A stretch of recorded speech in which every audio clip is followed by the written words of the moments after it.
në këto shkallë pra të këtij objekti në Kaçanik u qellua për vdekje rështeri ML 48 vjeçar. Rështeri ka marrë plagë të cilët nuk kanë mund të shpëton. Pak para mesnatë, konkretisht rreth orës 23 të datës 1 prill 2025, në këto shkallë pra të këtij objekti në Kaçanik u qellua për vdekje rështeri ML 48 vjeçar.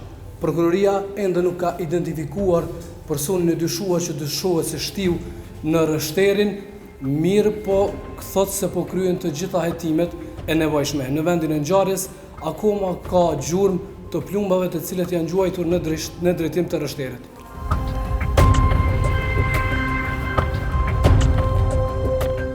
Siç mëson kallxo.com, policia kishte përfunduar orarin e punës dhe ishte duke u kthyer në banesën e tij, e cila ndodhet në objektin prapa nesh. Ai në momentin kur është gjuajtur me armë zjarre ka qenë uniformuar.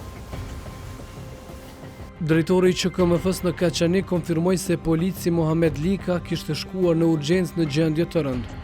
Siç mëson kallxo.com, rështeri policor ishte qelluar në pjesën e qafës nga një plumb. Atëherë në ora 23 ekipi mjekësor ka marrë informacion për të rruga Idris Seferit se ka ndodhur një rast i plagosjes së rështerit Muhamet Lika. Ekipi mjekësor ka shkuar atje menjëherë, e ka marrë të plagosurin, e ka sjellë në QKMF përkundër përpjekjeve të ekipit mjekësor që të ndihmojnë këtë drejtim, që të shpëtohet jeta e rështerit. Rështeri ka marrë plagë të cilët nuk kanë mund të shpëton. I tronditur nga vrasja është shprehur kryetari i Kaçanikut Besim Ilazi. Me qenë se komuna Kaçaniku ka qenë një komunë mjaft e qetë për këtyre raste, një rast që neve na ka shkuar gjelle.